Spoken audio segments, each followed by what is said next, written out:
Hello, creative spirits. Welcome to another episode.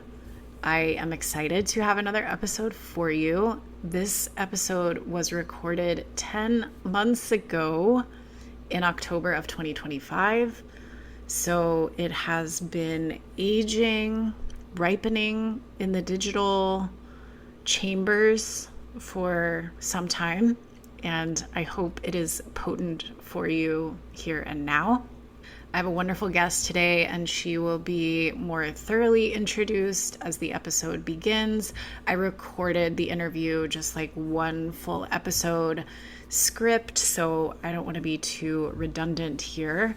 But I do want to give you just a little rundown of what you can expect in this episode with Crystal Hines, who is an approved clinical consultant, an EMDR approved trainer, an IFS approved trainer, a complex trauma survivor whose business is called Align, which supports therapists in doing their work. And in this episode, we talk about some of that weight that therapists carry from helping their clients shoulder the weight of their own trauma, and also the many constraints and limitations that therapists experience in their practice. Many therapists are secret, undercover empaths and healers, whether they know it or not. And working as a clinical therapist comes with a lot of expectations, conformity, clinical standards, and sometimes this can feel limiting, sometimes this can feel isolating. And so Crystal has really worked to switch from being a therapist herself and working directly with clients to working with therapists and supporting them in processing their firsthand and secondary trauma and feeling supported in their own practice. We also get into spiritual consent and boundaries and why trauma-informed approaches are important in intuitive work. We talk about religious trauma and growing up in rigid, authoritative, ideological faiths, many of which come with or baked into that faith is a fear of tarot, fear of intuitive practice. We also talk about IFS, which is internal family systems, something that Crystal specializes in, the notion that there are many parts of the self existing inside of us, and connecting with those different parts at different times can help us integrate and come into what IFS practitioners call self energy, which Crystal really helps us demystify and simplify. Crystal also talks about some accessible ways you can work with your parts, and we talk about how tarot can be a supportive practice for parts work. And we do a little card pull at the end. Crystal has an amazing deck that is parts work focused. I now own this deck because I had this conversation with Crystal, and once a week I pull a card from this deck along with a card from a few other decks. That's part of my weekly ritual on Monday. So thank you to Crystal for showing me this deck that I think is really interesting to work with. So I hope you'll stick around. I hope you'll listen. I hope you enjoy it. I hope there's something beautiful and supportive here for you. And after this, I'm just going to let that interview play and take its course. And I'll have some new episodes for you soon. As I've discussed before, those are still cooking and they are ready to come out of the oven for you. So stay tuned and enjoy this one. If you have any thoughts or feedback, you can send a message through that link in the description. And if these episodes help support you, I'd love it if you can leave a rating. That helps other folks find us. All right, thanks so much. Enjoy.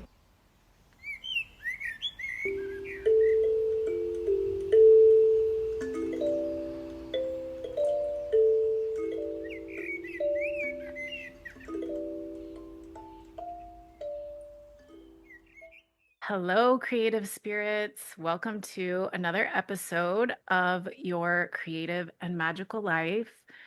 Today, we're exploring the tarot through multiple lenses, but one of them is through parts work and internal family systems. And I'm joined by a wonderful guest, Crystal Hines, who was introduced to me by friend of the pod, Ariana Smith, who's been featured in a previous episode and who you will hear from again. And Crystal is a recognized thought leader who actively contributes to the advancement of mental health practice through her presentations, published resources, and educational workshops. She is trained at the highest levels in both eye movement, desensitization, and reprocessing, or EMDR, and internal family systems, or IFS, which is also parts work, holding credentials as an EMDRIA approved trainer and consultant and an IFSI approved clinical consultant. Crystal's style as a healer is rooted in intuitive wisdom, informed by her own experience. She is open about being a complex trauma survivor with an ACE score of 10. That's the high, is that the highest one? Yes, it is. Is there a prize for this? I'm just kidding. And she embraces the value of being a client herself. She believes that each person is the expert of their own life and healing journey and is passionate about empowering others to tap into their inner knowing. Crystal, Yeah. welcome to the show. I'm so glad to have you here. Thank you for joining Yeah. me. Thank you so much for having me and for Ari introducing us. I've been looking forward to it. Yeah. Well, I just read your bio, but I wonder what else you would like to share about yourself and your work at this time, at this moment. Yes. Yeah. So I care a lot about the humanness of being a therapist, and how our experiences really shape how we show up as therapists. And through my own kind of burnout prevention recovery cycle that feels like a never ending flow of exploring for me, I got to a place at the end of 2022 and rebranded my business to what it is now, which is 100% focused on supporting therapists. So now I do therapy for therapists, supervision, groups, trainings, consultation. Yeah, because this work is hard, especially right now, and we need spaces where we can be fully seen. I love that. Yeah, and I love this, the humanness of being a therapist. And I feel like there's like a portal to a whole other episode, Yes. possibly, because I know multiple therapists that I know are struggling with like the constraints of therapy as like an institution and a regulated profession, Yeah. and the way that that reinforces a kind of like non-humanness. Not Yes. entirely, but it's like the therapist is supposed to be sort of like shrouded and like kind of impersonal and a Yes. mirror. Neutral. Yes. Yes. And I think a lot of therapists, especially the kind that I know are like deeply sensitive, have been on their Mhm. own healing journeys, actually have like a lot to share with their clients that probably comes from personal experience, but they feel like they can't go there because it's not appropriate according to the rules. So, Mhm. yeah, what a beautiful pivot. And I'm curious, therapists certainly do need it. I'm curious what got you there. Mhm. I mean, a lot of that was so prior to that rebrand, I was specializing in doing complex trauma work, and then also had a business partner and a whole group practice. And then COVID happened and babies happened and things really shifted. And then I was like doing virtual sessions, like hour after hour, day after day of like complex trauma work, where I was like, oh my gosh, is this my life forever? It just felt like it was never going to end. And then luckily through some of my IFS journey, like learning IFS as a therapist, but also from the client side of it. I had this experience where I could be in touch with parts of me therapist parts of me that essentially led me down a path to become a therapist. I was able to be with these parts and really understand kind of what was going on for them and what they needed. And essentially, through that came this realization that I needed more reciprocity in relationships. And as a therapist, inherently, like you were just naming the rules and things on therapists, that therapist client relationship is really one sided. It's supposed to be, right? Because we're holding the space and the container. Uh, and doing that day in and day out was really taking a toll on me. And my parts were like, we need more connection, like true reciprocity in relationships. And so, yeah, from there, I was like, oh, well, how can I shift my business so that I can still be in this field and not completely like burn out and have to, stop being a therapist. So that's a little bit of how I got there. Yeah, that makes sense. And it feels like kind of an intuitive and creative problem solving journey that probably Very came much. from like deep within to give you an answer to that question.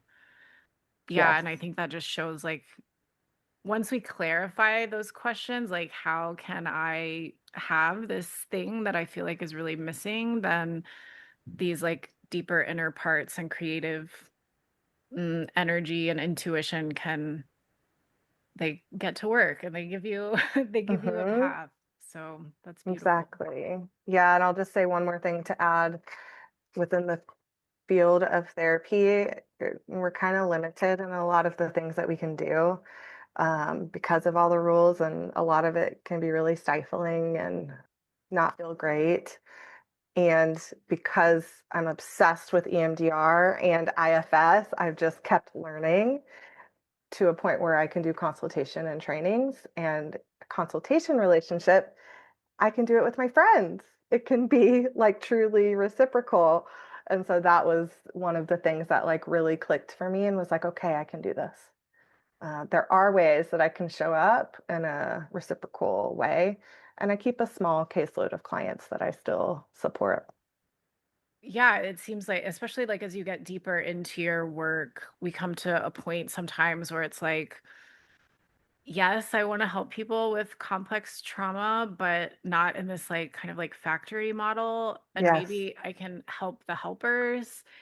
And also the helpers have more fluency and training in what they're exploring themselves. So you probably have a bit of a different exchange with a Yep. therapist, not to like disparage just like everyday therapy clients. But yeah, the therapists need that training and support too. And I imagine because of like what I was describing very generally, that there's something very refreshing about working with a therapist who's also intuitive and interested in intuition and magic and divination Hmm. and feeling like that can become part of the healing process more openly or just like the maintenance of life Right. process more openly. To that point, I'm curious. Yes. We are here because you're a tarot person, and I'm curious how you came to know the tarot or how the tarot came to land in your life and how Yes. you're using it these days. Yes. More like how tarot found me, right? Yeah, so I was gifted a deck back in 2017, and it was right when I started my group practice with my business partner at the time, and we had a small team of people, and one of the people there was further along on her spiritual journey, and she was someone I really trusted and admired, and she purchased deck for me. I should get that one out. Kim Crayons. I love Kim Crayons. And so the spirit animal one was my first ever deck in 2017. And for me, that was a really safe way in to Oracle decks and to being open to more of the like esoteric spiritual side of things because animals are really like safe for me and my parts. And so, yeah, that deck has like a really special place in my heart. And her and my business partner were both kind of further along spiritually, and I really trusted them. And so for me, that like safety in relationship and the safety with animals was like essential to be able to explore some of that. Yeah, and I imagine it's been part of the process of transition that you've had in your work as well. Hmm. And I know you bring tarot into your work at times, and I'm curious what that looks like and how you decided to do that. Yeah. Yeah, so I use tarot in lots of different ways, and it's evolved over the years, of course, and will continue to evolve. And first, it was, and I still do this ritual every New Year's Day. I love New Year's. I love beginnings. I love Mondays. I really like beginnings and the energy of that. And so every New Year's Day, I use my three decks that are like, I have really close relationship with these three decks. I pull a spread for the year to be around business visioning mostly and some relational stuff. And it's a business retreat that I do every year that I started in 2017.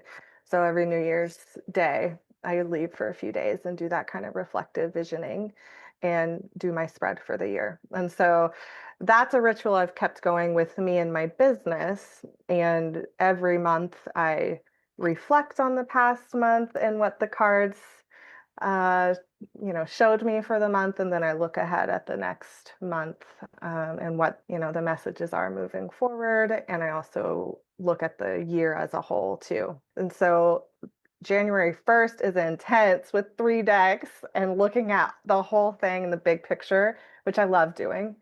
And then each month getting to reflect in that way. So that's a big part of how I bring tarot into business, but I can talk about therapists too, if you want. Okay. Yeah, sure. I'll comment really quick that I do a similar process. And last year in the new year, did a workshop to guide folks through that. And yeah, it's really interesting. It's a lot of information. It's like Yes, more than you can digest in one sitting. it But is. then, of course, you get to like live out the year and kind of rediscover those cards and see what the hell they're talking about. So, Yes, yeah, I really. love it. Yeah, it is really intense that day, but then it's such a like anchoring thing for me each month. And I look forward to it every year. So, yeah. And then, so 2017 was my first introduction. And then there were lots of other kinds of spiritual healings and things I was exploring during that year and the following year, which was just like opening up a lot of safety inside of me. And so I got to a level of like uh, readings with my friends and just like talking about the decks and being excited about it. And then this was back in 2018, 2019, where I was really feeling that calling to hold space for therapists. And it was later that I rebranded into that, but I was really just feeling that calling to hold space for therapists. And I created a monthly group of tarot readings for therapists at my actually in person at my office space before COVID times. And it was lovely. Therapists would come and I'd have candles lit and we'd all kind of sit around. And essentially, it helped me to get clear about spiritual consent, which is something I know we'll talk about in a little bit, and how to connect with like people's energy while staying grounded in my energy and really embracing each person's intuitive wisdom and like what is the meaning that they are making from the deck. Like I'm not the expert on your system, but I can hold space and help you make meaning for that. And it was just really special and really powerful for therapists to be held in that way by me and then by the group witnessing their reading. Yeah, so that was like my first time offering it to therapists and babies and COVID. So I have three little children, side note. So I have a 5-year-old, 3-year-old, and a 1-year-old, all girls. First one was born in April 2020. So a lot of life has happened. And since then, And anyway, fast forward to when I rebranded, I'm like, yeah, this I'm going to put this offering back up on my new website and services for therapists. And so now I do tea and tarot for my small team of people at my business Align. So once a month we chat, and then I do a reading for the group. And I also do tarot readings for any therapists who just want them. Often they're business focused because I love the like business coaching side of things. And then I have some clients, therapist clients who we love to bring in tarot into the work that we're doing. So yeah, a few different ways. Beautiful. And I love this. Yeah, I love this phrase, spiritual consent, which Yeah. you mentioned first to me in our email exchange. And I'd really love to hear more about what that means to you and how that informs your work or your practice with tarot. Yeah. Yeah, it's something that matters to me a lot. And that comes from my religious and spiritual trauma. And I won't get into all of that here, but essentially, I grew up in the panhandle of Florida, like Southern Baptist vibe. And then my family, like ancestral lineage, there's a lot of religious spiritual trauma. And so, because of that experience of essentially being told not to trust myself and my intuition and what I think and feel, right? You've been told that other people know what's best for me. I am a fighter by nature. And so I've challenged that my whole life. And I have really strong protective parts of me that get very wary and skeptical of any healer, regardless of from whatever orientation they're coming from, but any healer who tries to say that they know what's best or that they're the expert in anything or any kind of like power differential or condescending type of energy, my parts are like, nope. And I had an experience that really was upsetting to me, which really helped me go a bit deeper into understanding spiritual consent and what it means to me. So I had a bachelorette weekend. I'll just tell the story real quick. It was Yeah. before I got married, and we went. I won't say all the details of it just to protect confidentiality and stuff, but we went and saw a psychic. And this was like earlier on when I was like, trying to get more open to the spiritual side of things. And mostly I was like, this will just be fun and silly. And so I go in to see this psychic, and right away she starts, you know, putting a bunch of tarot cards out there and then channeled my mother. My mother has passed, and I have a kind of rocky relationship with her. And the psychic channeled my mother and started telling me so much information.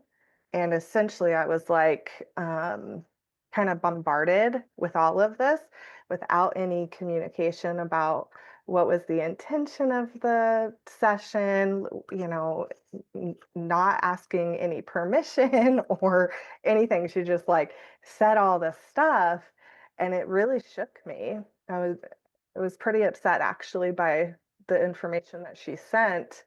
And when I was processing it with some of my trusted friends, they were like, "Yeah, I think she was a medium and she was channeling your mom, but she didn't ask your permission for that." And then so I felt really violated and was like, "No, no healer should ever do anything like that, regardless of what their gifts are." And so this kind of goes back to how important like lived experience is for me, right? When I feel something and my knowing inside is like, that's fucked up. I'm going to do this differently. and really make it clear anytime I'm offering, especially a more spiritual, intuitive kind of service. I'm going to make it very clear what the intention is, what the relationship is, that they have choice the entire time. I'm going to regularly check in about how is this feeling for you, regularly check in for permission, always giving choice throughout the process. And so, yeah, I'm like fired up just remembering that experience, but it has helped really shape like how clear I am about that when I do work with people. Yeah, that would be quite a shock, especially in the midst of like a fun weekend with your Yes. girlfriends. And then here's your mom's spirit, apparently, like with all kinds of things to say. Yeah, and no Yes. one checking with you. Yes. And that was before I had the discernment that I have now from listening to my parts and their wisdom.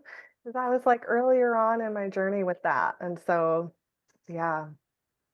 And living in Colorado, I live outside of Boulder, and there's a lot of like spiritual bypassing stuff that happens out here, and a lot of things that I get like prickly about. So it's kind of a vibe out here. Not that everyone is like that, but I am wary. Yeah. Well, I think it's so important. And even what you said is a nice reminder to me. I'm certainly like trying to tune in with my clients and sort of feel into where the cards are taking us and how they're feeling about that. But it's also a nice reminder when we are reading cards for others that, yeah, those check-ins at different points along the way are really important. And I mean, I think one thing we love about tarot is that it gets really real with us, but Hmm. we're not always like prepared for what they're gonna say, and that's Hmm. okay. Yes. But yeah, just having space as well for the other in their reading to respond and like regulate and be in touch with their body Yes. as they're receiving that information. Exactly. Yes. Thank you for saying all that. It's not about the um like ignoring the shadow side, right? We can really embrace that in a safe, like intentional way. Kind of probably because I'm a therapist and being trauma informed, right? It's a trauma informed way, I guess, of doing that. Yeah. I'm curious to explore with you this relationship between religion and tarot and intuition, which is like a Mm. gigantic can of worms, and kind of like, let's look at these three giant stars and like sort that out. And so we're not going to Yeah. sort it all out. But um, I come my family or some of my family was raised Southern Baptist. So like, Mm. almost all of my ancestors like were raised in church, are from the South. But like starting with my grandparents and then definitely my parents, there was not so much like a schism, but just like a non-participation. And so I didn't grow Oh. up going to church except for like a short time in middle school when I think my mom was kind of having like a midlife spiritual crisis. So we went to a Presbyterian church for a bit and then a Unitarian church for a bit, which of course Unitarians are like super permissive. Hmm. And the Presbyterian church as well was had a lot of like beautiful sentiments to share, but I had the benefit, like on the one hand, I was sort of like spiritually unplaced. Like I didn't have a location spiritually, but I was also kind of like spared that stuff that comes up through religion that's very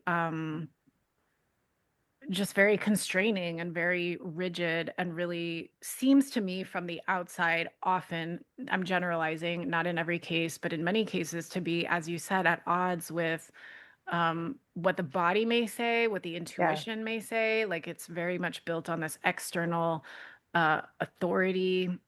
kind of Yes. that like shadow side of the emperor or the Yes. hierophant. And yeah, I'm like relieved and excited by the fact that you had these protector parts that were resisting that along the way. I think for Yes. I probably would have been more passive and scared. But what is my question even? Yeah, I guess I'm curious about like how tarot, what you noticed about your past experiences as you came to know tarot. And I think what tarot does for many of us who stay with it is that it helps us reconnect with intuition Yeah. and remember and learn how it speaks to us and how it can support us. So it just sounds, I feel like I had a journey of like not knowing how to use intuition to then finding it, but without Hmm. the religious shackles. But I'm curious from your perspective, what comes up for you as I'm talking about this, or Hmm. just thinking about the relationship between these big concepts and ideas. Yeah, gosh, so much, like you said, these are huge concepts to unpack. Yeah, so I don't know if you know much about the Enneagram, but I bet some of the listeners do. I'm a 8 on the Enneagram, which is a challenger. And so luckily that is part of my nature. I feel really grateful for that because I've really challenged a lot of what I grew up in. And so that has helped me stay tethered to like coming back to myself and thinking for myself and looking through my lens rather than what everyone else around me was trying to force me to do. And of course, I took on the shame and the trauma and all of that from growing up in that culture, but I've always had this like anchor back to myself. And I started kind of deconstructing my relationship with Christianity toward the end of high school and definitely in college. And I had a whole uh, like process of being as Christian, and then okay, I'm Christian, but I don't go to church. Oh, actually, I'm agnostic. And then I'm like, well, that's no fun. I'm an atheist. And so just had this whole like deconstructing thing, from 18 to 25-ish. And then I was like, oh, but I also am not that passionate about saying that there is no God. Atheist doesn't make sense for me either. So Mm. I just was kind of trying this all out. I was trying to sort through what felt right. And now, because luckily of the therapy that I've received and the work that I've done, I feel very open spiritually and I don't need like to define it in any way. So, yeah, I wanted to share a little bit about that piece. And with tarot, well, let me talk about intuition. So, growing up in that culture, in Southern Baptist kind of culture, it definitely is all about shutting down your own intuition, at least how I received it. Shutting down your own intuition. You're not listening to your body. Actually, you don't know anything. God is what knows everything, right? And the people in positions of power and really patriarchal, traditional kinds of constructs, they know what's best for you. You do not. And so that message was given to me explicitly and implicitly, like my whole life.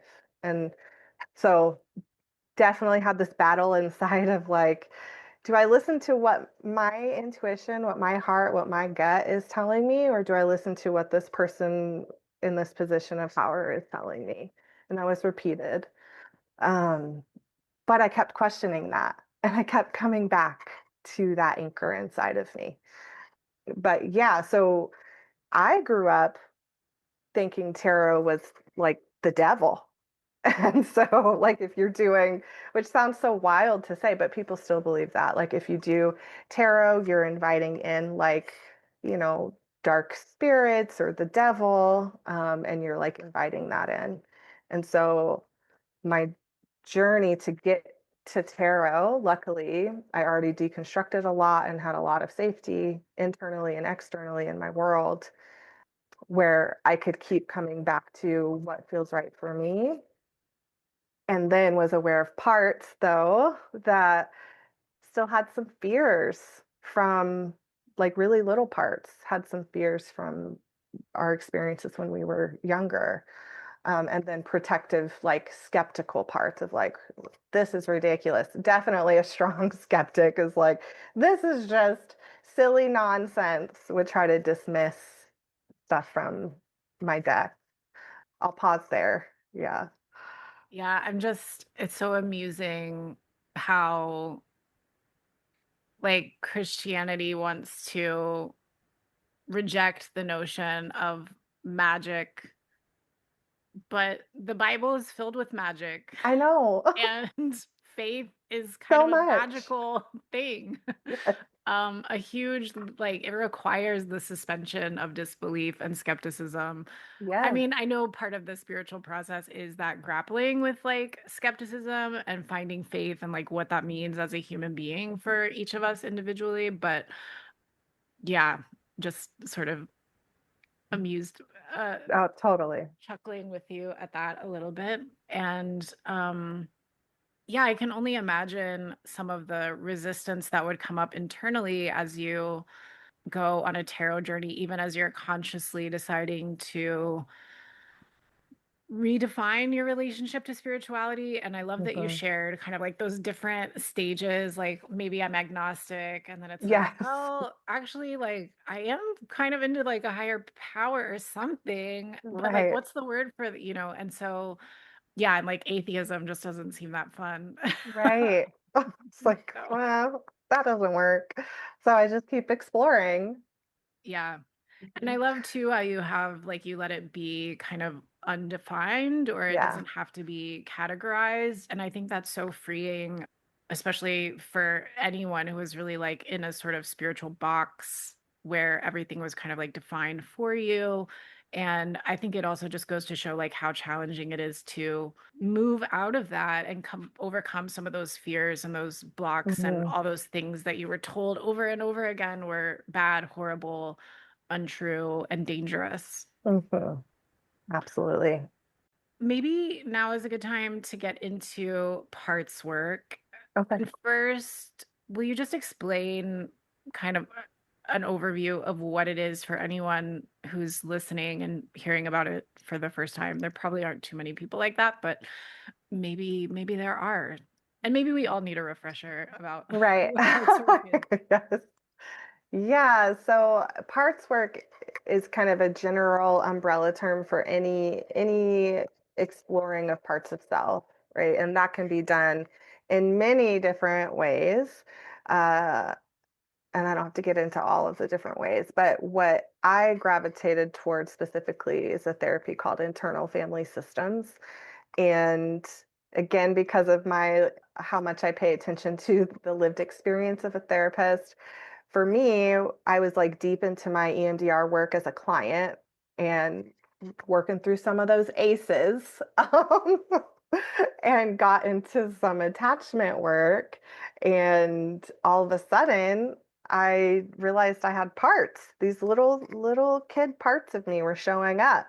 And my therapist at the time had some parts work experience. And so she was open to that. And I'm like, what the hell is this? And then did a deep dive into learning everything I could about parts work from like a therapist perspective. And uh, to not say too much therapy stuff, I tried a few different approaches, but IFS is what fit the best for me. And I want to say too that IFS can feel a little bit culty and a little bit activating spiritually for some people who have spiritual and religious trauma. And I definitely have still protective parts up around IFS. So I just want to say that. And I really like IFS because I love parts, but there's a lot within the IFS framework that can feel hierarchical, can have this weird like power differential. And so I named that because that's important to say. And, but through all of that, I found IFS, and it's a framework to actually just be with parts of self and get to know them, be in relationship with them. And then there's a concept of self energy that is unique to IFS, is that's what they call it. And it's essentially it's intuition. It's our like, I don't know, true essence. It's self um, is like a state of being. It's a presence. It's like an inner witness of our experiences. There's a lot of ways that you can define that, the self energy, but through self energy being with parts and witnessing them and their pain, healing comes, and then you become kind of more integrated over time with that therapy. But it's not that self energy is better than parts energy. That's a whole thing. I actually just did a podcast about that a couple weeks ago. Parts energy is just as important as self energy. You heard it here. Yes. Yeah, and just to kind of, and you're the expert, or well, there's no experts as we established, but you are much more trained in this than I am, and but maybe just to add that like the parts exist in Oh, like they yes. were formed in response to our circumstances and sometimes trauma, and that like yeah, given our environment or situation, some we had to kind of like develop this persona, or there some kind of like distortion of true self maybe, to like navigate the situation or survive the situation, and that those parts continue to live within us, Yeah. and sometimes are activated by triggers or situations that remind that part of the past. And then we're kind of like acting from this part that may be much younger than we are Hmm. now. And so parts work is like this opportunity. And I'm curious how you might, if you feel like it is shadow work or like a version of shadow work, but that IFS puts a person in dialogue with like a part, Yeah. and through that dialogue and exploration, there's like a process of acknowledgement and listening and sort of understanding what that part needs. And then a kind of integration can happen where it's still a part, but it's like more on the team instead of sometimes like its own rogue actor in certain Exactly. situations. Is that accurate? Yes, you said all that really well. Yeah, I would add a couple of things. Yeah, just from the IFS specific framework. The idea is that, like Dick Schwartz calls it multiplicity of the mind. So he doesn't call it that, but he normalizes multiplicity of the mind, that having parts is normal. Mm. And it's not that there's something wrong with us if we have parts, that's just how humans are. We have parts of self. We're multifaceted. We are Exactly. complex universes unto ourselves. Yes, exactly. And so he really helped to normalize that. And so through the context of IFS, we all have parts. It's like they're kind of in waiting when we're born to develop to help us function in our day to day. So we have lots of parts. You can Parts are like an energy of doing. There are lots of parts that we have that help us just function in our day that aren't burdened with pain and shame and trauma. But because we're human and we do experience a lot of adversities on the regular, some people more than others, our parts can take on really protective roles to try. Essentially, these protective parts are trying to help us to not feel the pain of usually really young, wounded parts who were shamed or told that they were bad in some way when they were younger. And then we have these protectors that kind of come in and try to keep us from feeling more pain. And then the idea in IFS is these protective parts who become overburdened can block our access to self energy.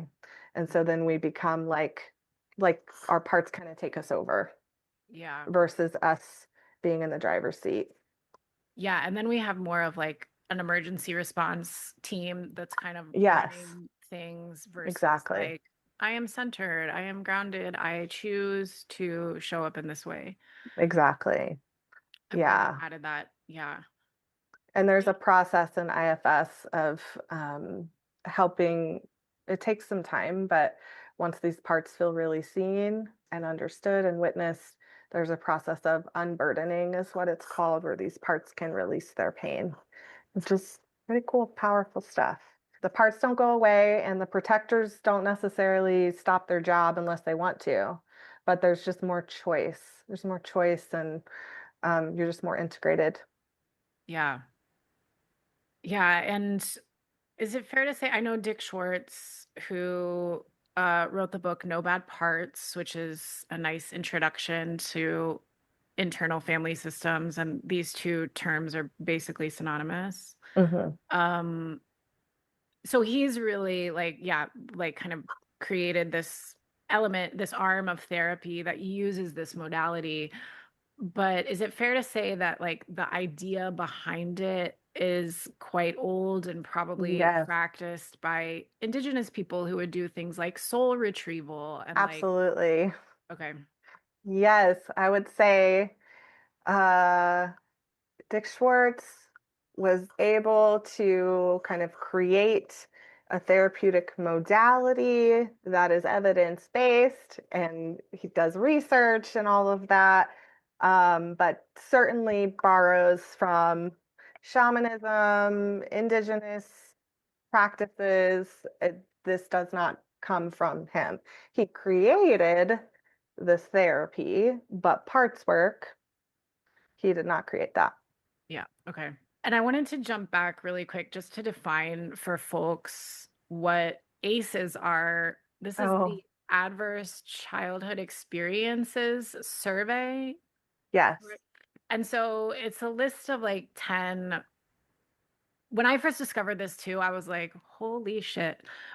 Because it really allows, it's like a list of 10 statements that would, you can sort of look at them to see if your life lines up with any of these experiences. And this, I encountered it for the first time as I was starting to learn more about trauma beyond just the idea that like big traumatic experience, creates like imprint in the body, in the nervous system, into this perspective that trauma can be much more subtle. It can be a like low grade persistent thing. It can Mhm, be something that's very normalized, like divorce between your parents is super common, but for different people under different circumstances, those kinds of experiences can have lasting trauma. So mhm, that's what ACEs is. It's the Adverse Childhood Experiences Survey. mhm, And if you haven't checked it out, you can just find it on the internet. I would go if you're ready, if you're centered, if you're regulated, if you work with a therapist, talk to them about it first, perhaps. But yeah, a really important framework, I think, for helping people realize that, oh, maybe I have experienced more trauma than I realized before. And this might explain, why I maybe have some of these parts that are doing some of these things. mhm. Absolutely. And I'll add one piece. I'm glad you went back to that.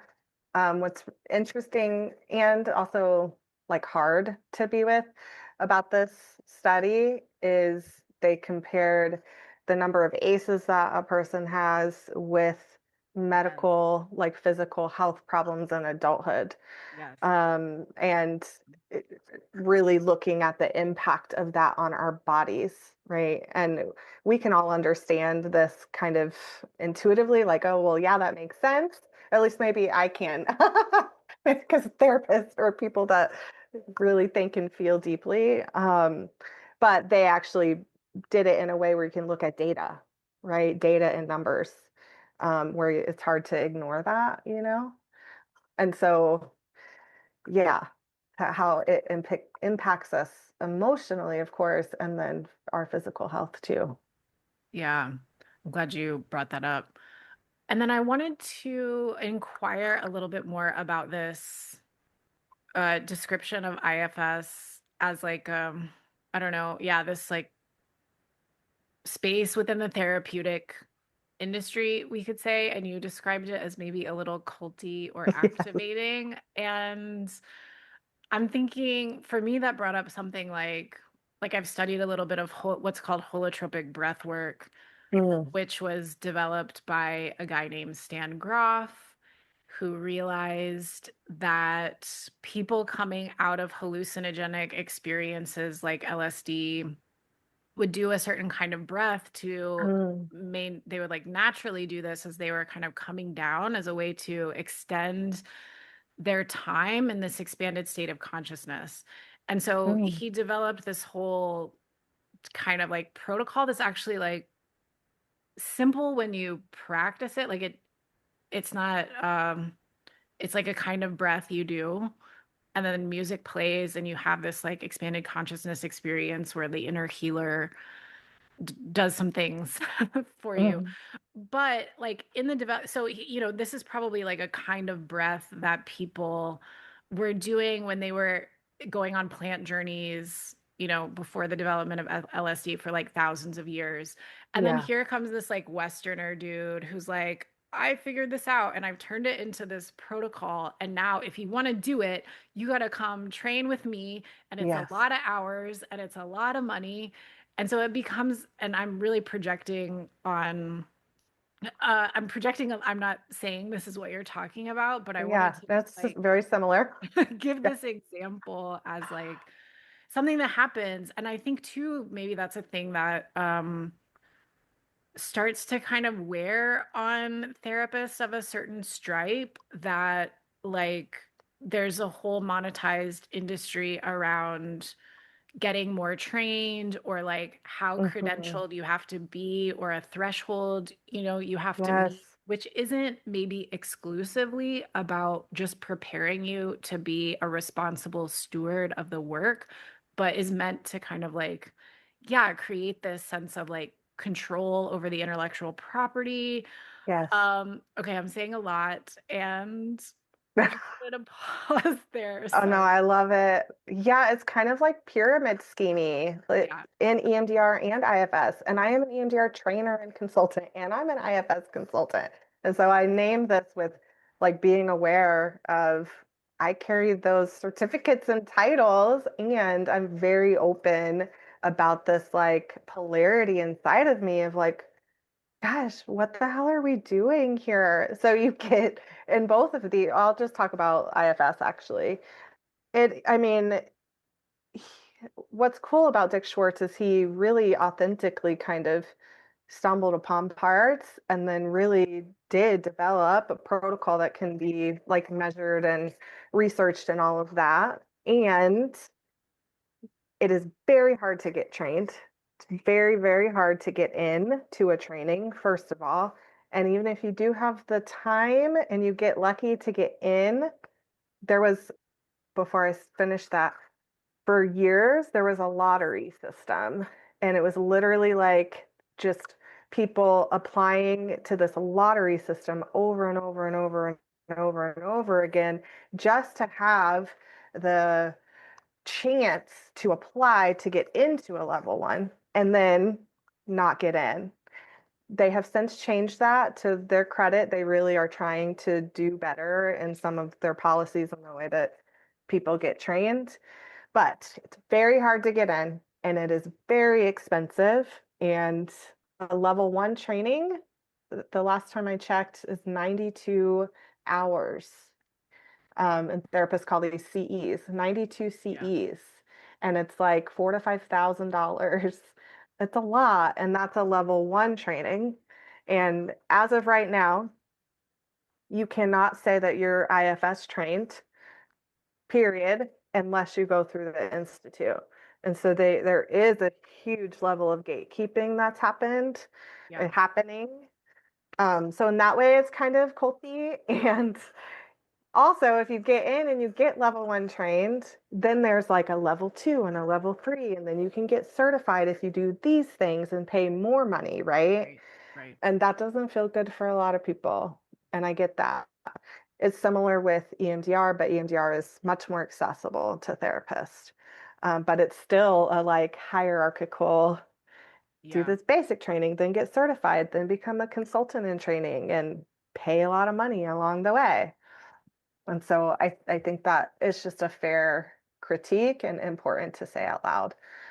And I continue to check in with my parts like all the time about how I choose to show up in these institutions. Yeah. It's a conflict for sure. Yeah. And, part of like it means that primarily people with privilege have access. Yes. And so primarily people with privilege are providing therapy and are in charge of who gets to provide therapy and yeah, when you're sort of like qualified for something or not. And I certainly see the necessity for training and oversight. And I know we all live in capitalism. And so Hmm. everyone needs to make money. And you were talking earlier about like reciprocity and exchange and Hmm. money, unfortunately, or fortunate, I don't know, depending how you look at it, is Hmm. part of that. Hmm. But yeah, they become these like really kind of like tight, expensive bottlenecks for Hmm. these kinds of like healing modalities That that have have existed always forever. existed. Yes. Yeah, that humans just kind of naturally knew how to do. Not every human knew how to do it. And you do Yes. healers and leaders and guides. But yeah, like someone who, like some indigenous shaman who's been like doing parts work for people for like 30 years would have Hmm. to go do this insane amount of stuff to like become IFS certified. And they may never want that, Hmm. but Right. yeah, and that doesn't, that's not to disparage the modality itself. Like, I think, or any of these modalities, I know many people who found all of these very helpful, and I find parts work very intriguing. Um, Hmm. but yeah, I'm glad we can touch on that. And just something for people to notice as if you're considering your own path, doing healing work, or holding space and guiding people, the different options that are available and things to look out for and just notice and yeah, and think about your own positionality in those spaces of like Hmm. naming that when it feels possible or, just depending on your own perspective on it. But Yes. yeah, I Okay. was wondering if we could, oh, sorry, do you want to add on? Sorry. Yeah, if you're Yes, open. yes, yes. Okay. Yeah. One other thing I'd love to add on is the back to like how it can feel culty a little bit is this concept of self energy.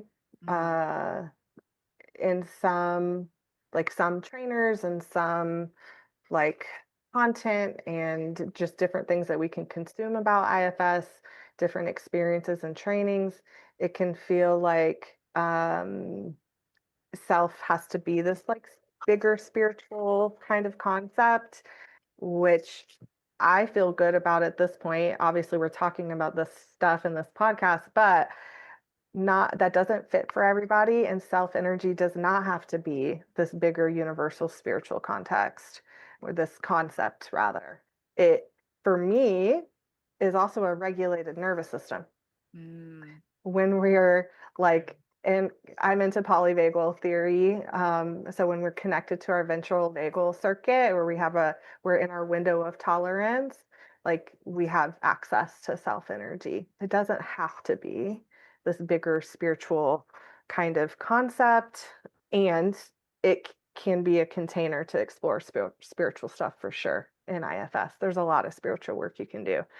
But I've talked with a lot of colleagues and a lot of people about how that doesn't feel great. And there can be this like overemphasis of self energy, like parts energy is bad, mm, which is harmful, yeah. in my opinion. So, Yeah, and just like kind of a probably residual effect of some of the like hierarchical and binary yes, thinking in our culture. exactly. Yep.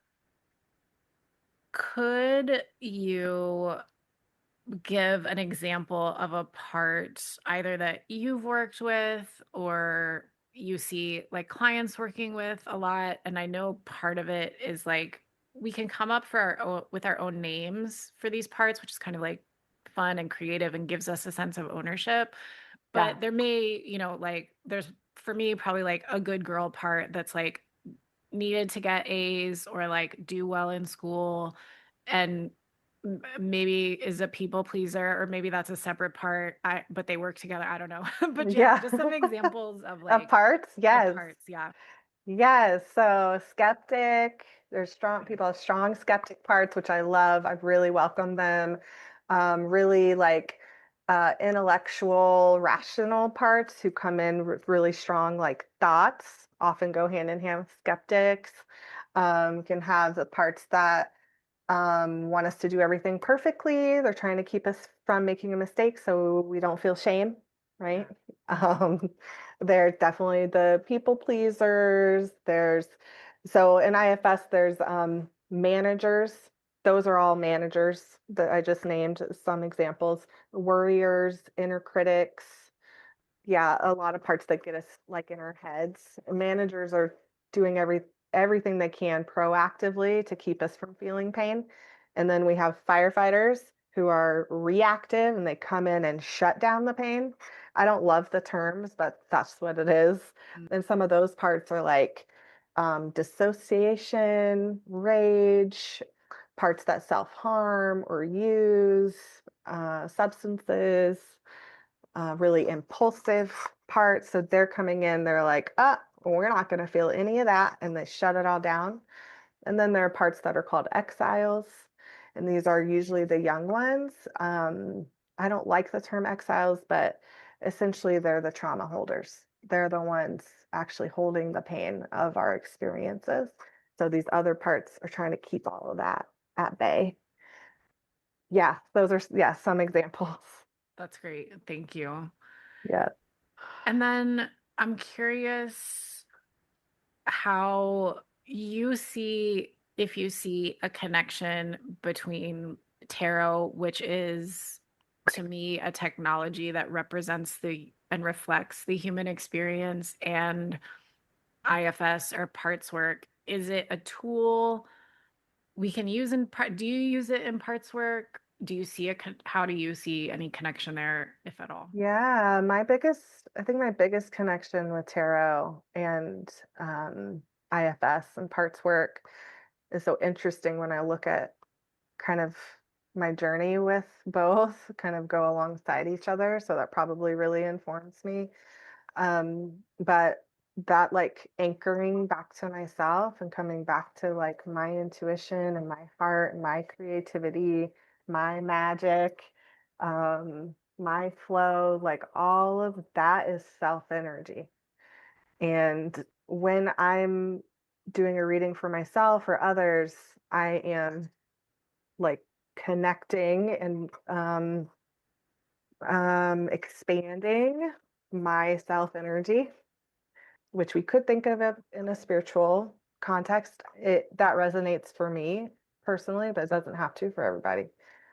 So when I'm doing that, then when I am setting the intention for the deck and to get the wisdom from the cards, it's it's like you can be in that flow state.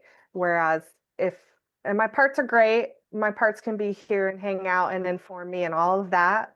And in fact, we can like ask parts to come up and see what they're wanting to know from the deck, as one example. Parts have agendas. So that's another thing. Parts have agendas. They want something, they want to do something. Self is just this like open flow kind of state. And so when I can really expand my self energy, I can like the magic that comes from the deck is just really powerful. I don't know.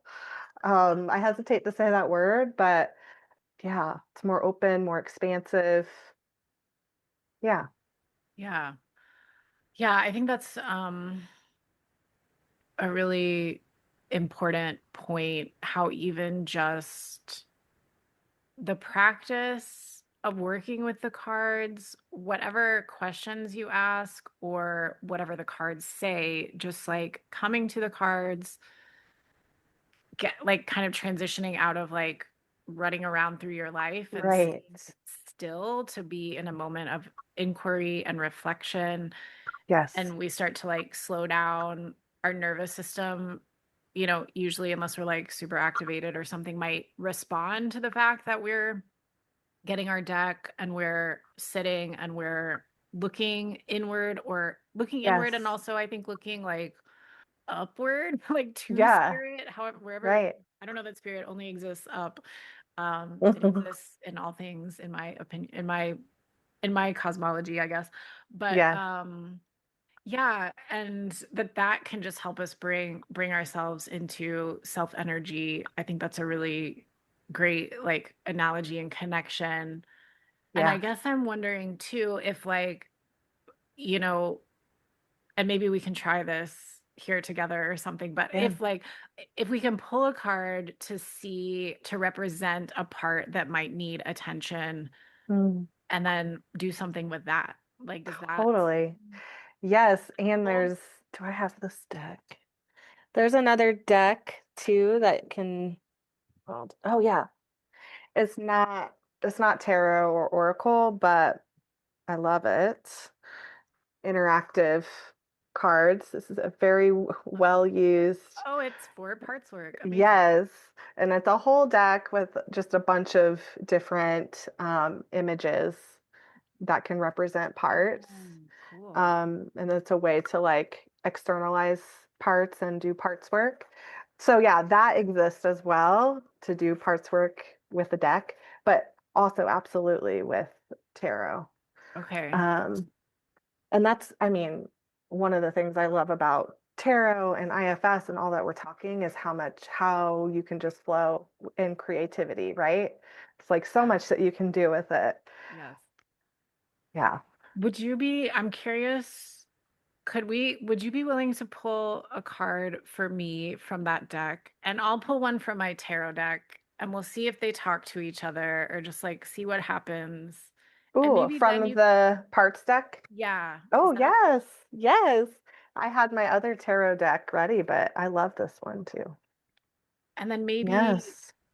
maybe you'll know like the good questions me as the guinea pig or a person in general could like ask themselves as they maybe pay attention to a part. Yes. Okay, I love Okay, this. cool. I'm going to just take a moment to connect with this deck Yes. and clear the deck and set an intention.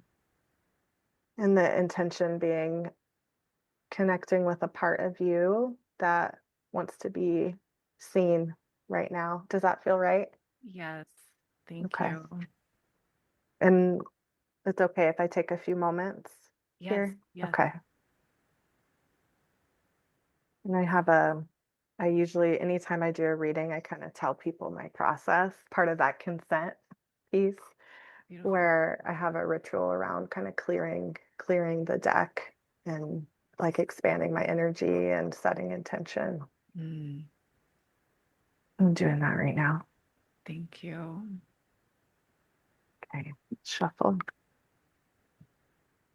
I'm so curious to see what you I am pick too. too, Oh, yeah.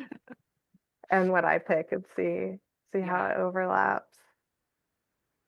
And I also love while I'm shuffling these, I love the relationship that I build with my decks, like that Yes. connection that I feel and like the memories that the decks contain. I just love it. Yeah. And Uh, I really emphasize that it's a relationship. And I feel like yes.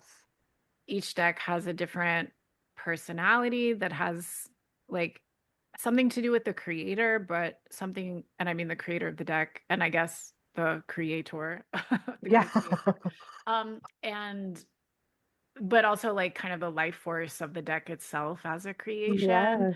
and how it wants to talk to you. Like my experience with the Wild Unknown was like, and I love Kim Kranz too. Like I have that animal spirit deck. I have the Wild Unknown archetypes deck. But the Wild Unknown tarot felt really like hardcore. I was just like, Uh-huh. oh, like the That's cards the one that were, I have. yeah. Yes. Um, I was like, this is kind of like edgy or like Uh-huh. harsh or something. It was just like was not pulling any punches. So and Kim Kranz also has an amazing podcast called Dolphins at Midnight. which I highly recommend. Oh, okay. Yeah. This is ready, Okay, and I want to, here we go. Do you feel ready? I'm ready. Okay, I'm just gonna pull from the top. Oh, Oh, yeah. So it's a person at the doorstep with like some overalls, some like work boots. They have like a little case in their arm. They have a belt around them with like pouches and all the stuff in the belt. They have a life ring they're holding under one arm. They've got a headlamp, like a backpack. They're doing a lot, and they have a little animal companion. And I can see the life ring. I don't know what do the words say on the little case. oh, it says problem solving kit. Oh, yes. Hmm. There's And also a necklace with a peace sign, okay. a backpack that they're holding with like a teddy bear and plants and food, it looks like. Yeah. Yeah. Tools, like a tool belt. Okay. What comes up for you when you Yeah, that's me connect with like it? trying to take care of a lot of things. Like I'm caregiver for my father who's housebound Oh, and who lives close. So it's, mm, like groceries and laundry and taking out the trash and resetting the coffee pot and other things. And then, yeah, I'm also like Airbnb-ing my home. So I live mostly with my partner, but I have a Saturn in Virgo, so I will clean like I'm cleaning too much.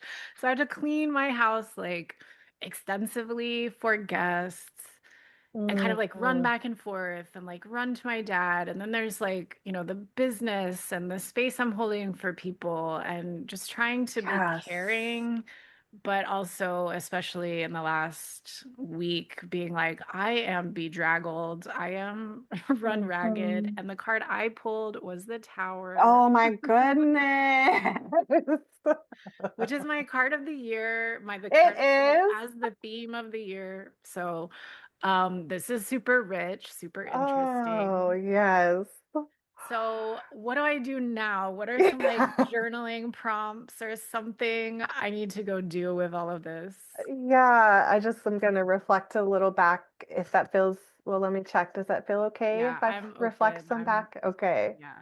Yeah, I'm just like struck by all that you said and this image of the like welcome mat, like this person is coming like to the house or space of someone else to come in and do so much for them, like doing that for your dad, doing that with your Airbnb, doing that with your business, and probably in a lot of other relationships, really there to do a lot for others, and that I'm sure is like self energy too, but also exhausting.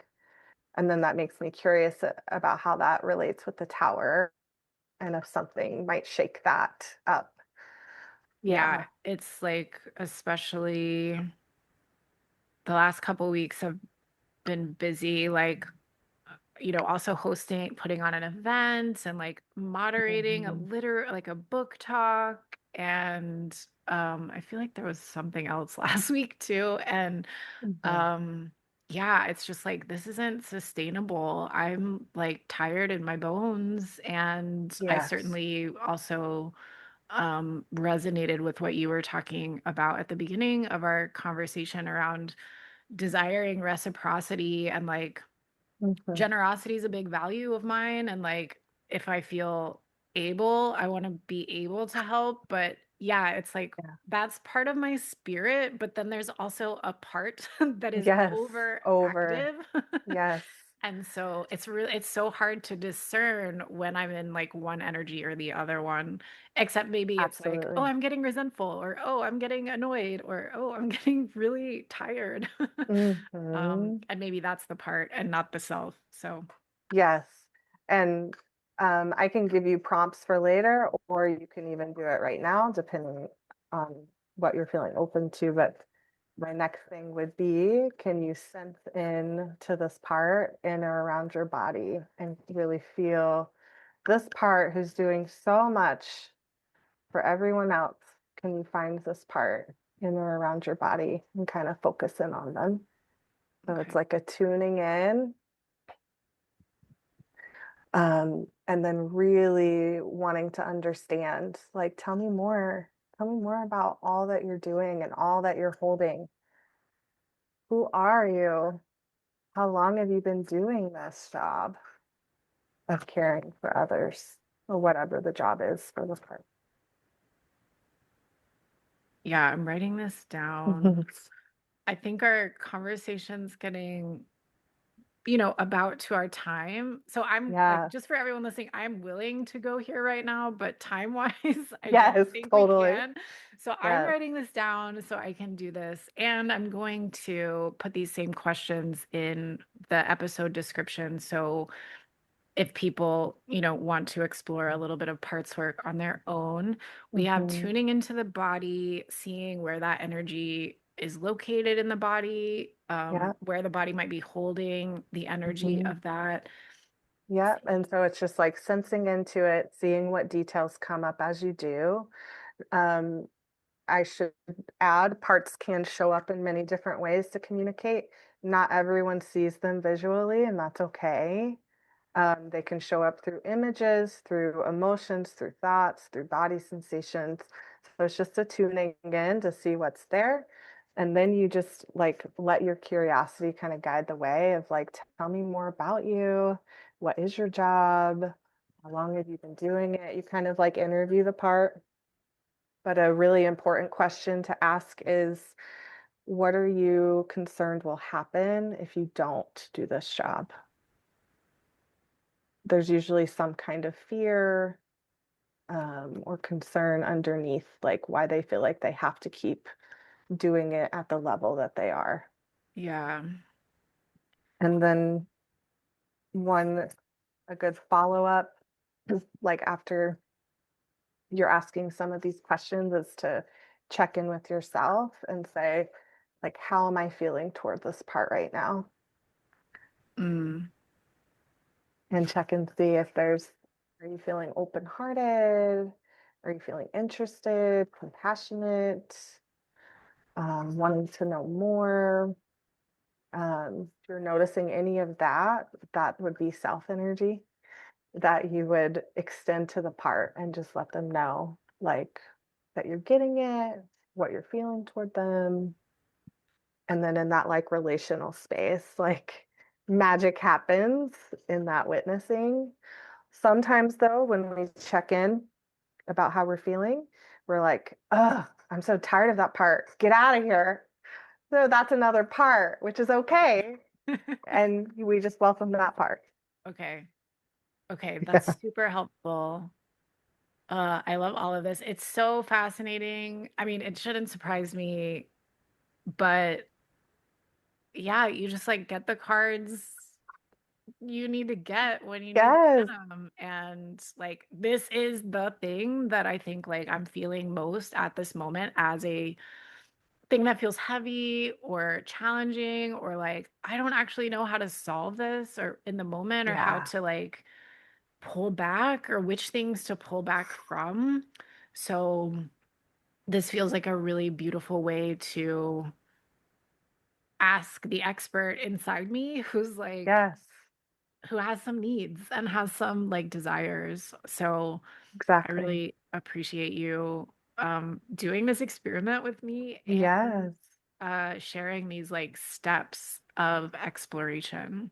Yes, absolutely. Thank you for letting me kind of get to know that part a little bit and drop into that more like vulnerable space.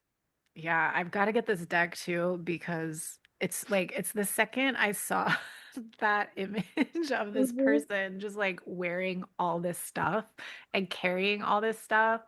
And it's kind of funny because like in the photo, it looked like the person looks sort of like enthusiastic or like, Hmm. here's the yeah, like smiling, like I'm here to do the thing. And Hmm.